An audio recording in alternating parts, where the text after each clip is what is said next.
Hey, Chemistry 1 students, welcome to the first official day of chemistry. We're going to start with Unit 1. The title of Unit 1 is Properties and States of Matter. I highly recommend that you take notes. There will be a quiz over this at the end, and you'll have a little assignment over 1A.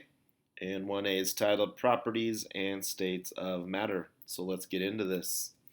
Sciences. Most of you have taken a science class already. All of you have taken biology. Chemistry is a different type of science than biology, so let's get into that. It can involve life and it can involve non life.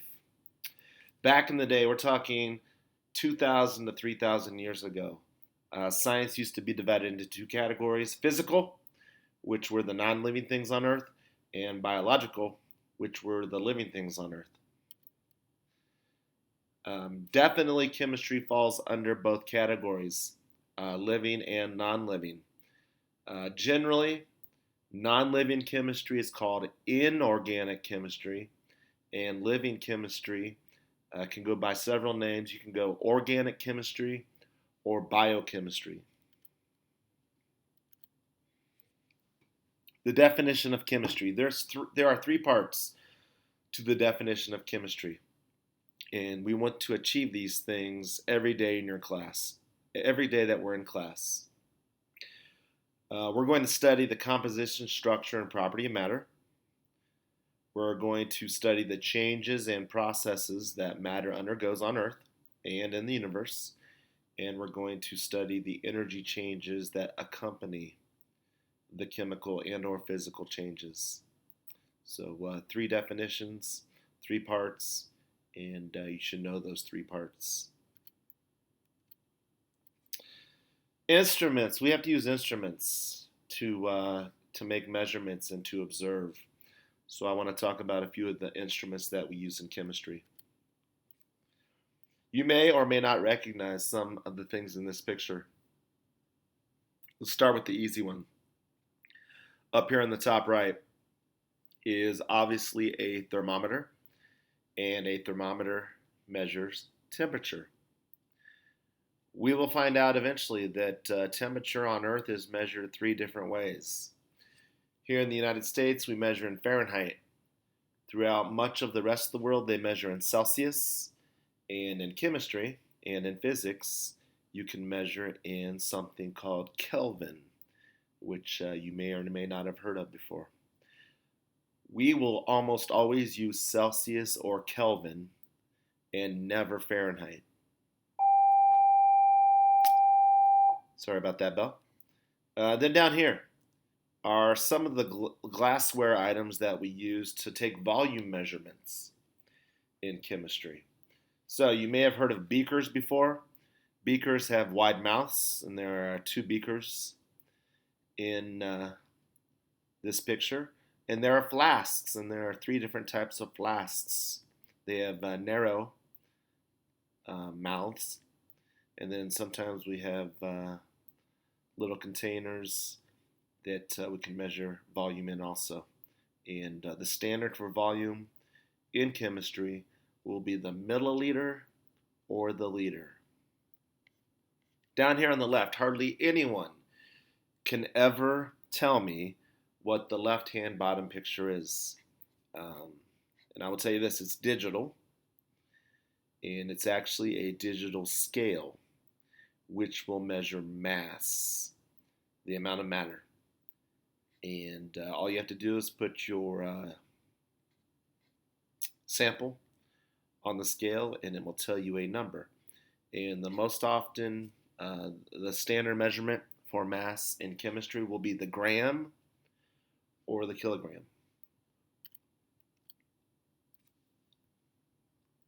We will work with chemicals. What's a chemical? Any substance with definite composition. All matter has a chemical basis. So whether it's living or non-living, all matter has chemicals. So just some pictures. Coke, Coca-Cola, rocks. Down here are some powder dyes, say to turn your shirt a different color when they make it in the factory. And then down here, when most people hear chemicals, they think dangerous things. That's not always the case. Some terms you should know. Matter, very similar to chemicals. Matter, anything that has a mass and a volume. And I already mentioned that mass is the amount of matter, and volume is how we measure and how much space something takes up in 3 dimensions. The atom is the smallest unit of an element that still has the properties of that element. So when you get to my room, you'll see the periodic table of all the elements. So the hydrogen atom would have the properties of the hydrogen element, and the oxygen atom would have the properties of the oxygen element, and so on and so forth. What's an element? It's a pure substance made up of only that type of atom. So right now I'm wearing, I have 2 gold rings. I hope that my gold rings are pure. They're supposed to be pure, but you never know. So that is a pure element that makes up my gold rings. Oxygen in the room. You breathe it in, it powers cellular respiration. The oxygen in the room should be a pure substance also. A compound, anything made up of 2 or more types of atoms that are bonded together. So the most common one, we'll talk about water, H2O, quite a bit this year. There's another compound flying around the room that you can't see, and that's CO2, which is carbon dioxide. And there are many, many more examples of compounds. A molecule is a compound that is held together by covalent bonds. So all molecules are compounds, but not all compounds are molecules. And some examples of molecules: water is a molecule, carbon dioxide is a molecule. Mass, we already mentioned, is the measure of the amount of matter, and that's usually in grams or kilograms in chemistry. We will use characteristic properties to tell substances apart. We'll classify them, we'll separate them throughout the year. Big vocab word, extensive property is a property that depends on the amount of matter. So some examples of that: volume, which measures how much space something takes up, depends on the amount. Mass, the amount of matter, depends on the amount.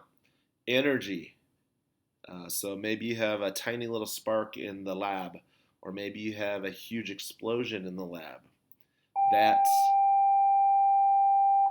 That depends on the amount. On the opposite, the antonym to extensive is intensive properties. These properties do not depend on the amount. So the density of water is always the same on Earth, no matter how much water you have. Whether you have a drop of water or a whole pool of water, the density is the same, and the same is for boiling point and melting point, where the boiling point will always be 100 degrees Celsius for water, no matter how much you have, and the melting point or freezing point will be 0 degrees Celsius, no matter how much water you have. Physical properties versus chemical properties. Physical properties are properties that can be measured without changing the substance.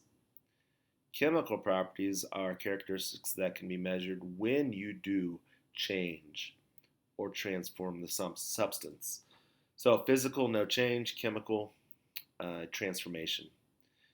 Physical changes always involve state changes. So when water freezes, when water melts, when water boils, when water condenses as dew in the morning, those are physical changes. A chemical change for water would be to turn it into its component parts, to turn water into hydrogen gas and oxygen gas. And you can see this little table at the bottom, some examples of physical properties: the temperature of something, the color of a particular chemical, when it melts, melting point, how much electricity it conducts, the smell. Solubility is whether it can or can't dissolve in water. Chemical properties changing. So when iron rusts, that's a chemical property. When gasoline combusts in your car to make it run, that's chemical. When silver is out in the air for too long, it will start to get a little discolored, tarnishing. That's chemical. And cement, you have to work with cement really quick because it will harden, and that's a chemical property. With chemicals, it's easy to see, to visualize that. So to observe with your eyes is pretty big in chemistry. Physical changes now. So we go from physical properties to physical changes. Is a change where the identity of the substance does not change. So I already mentioned state changes, going from a solid to a liquid to a gas, or from a gas to a liquid to a solid. There's no change in the substance, it just has a different state. So grinding a metal, cutting a piece of paper would be other examples. Changes of state, we talked about that. Solids are solids because their particles are really, really tight and close together.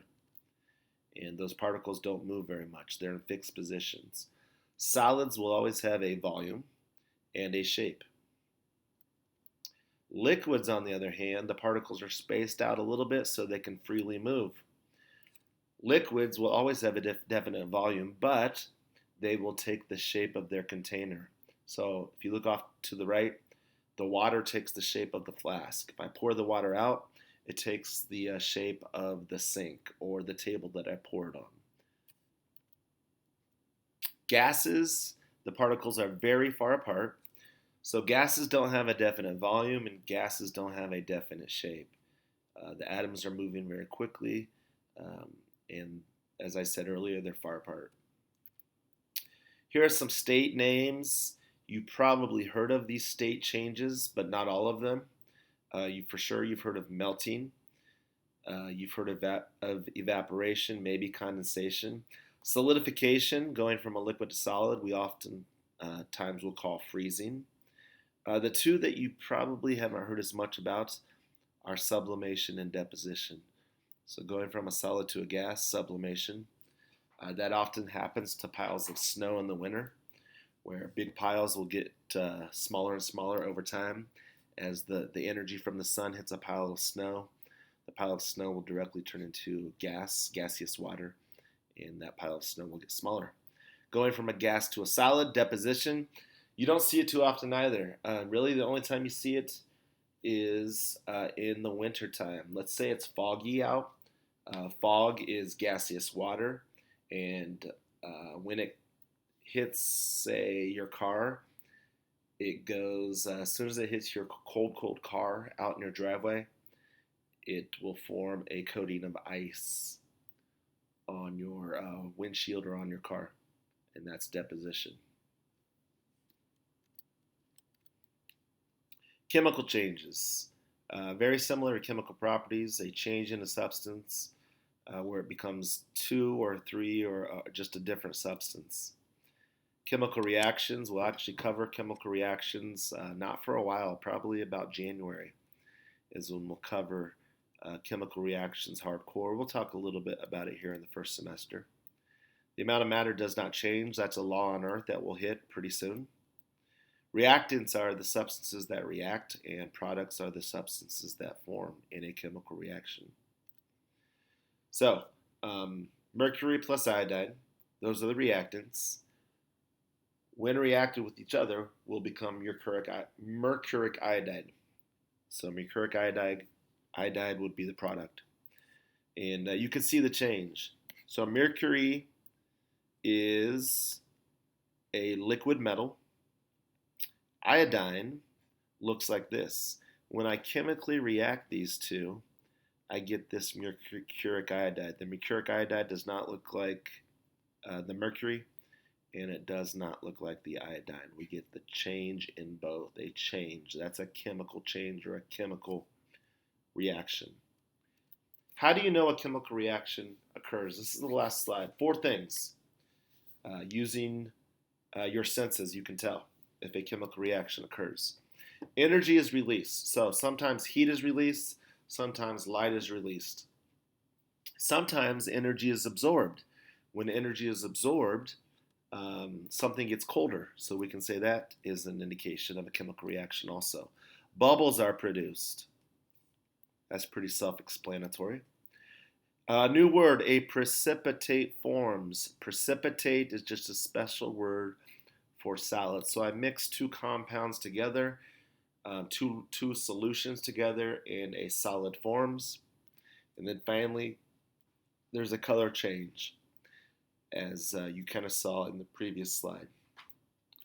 All right, that's Unit 1A. Now you'll take a quiz over this and do a 1A assignment.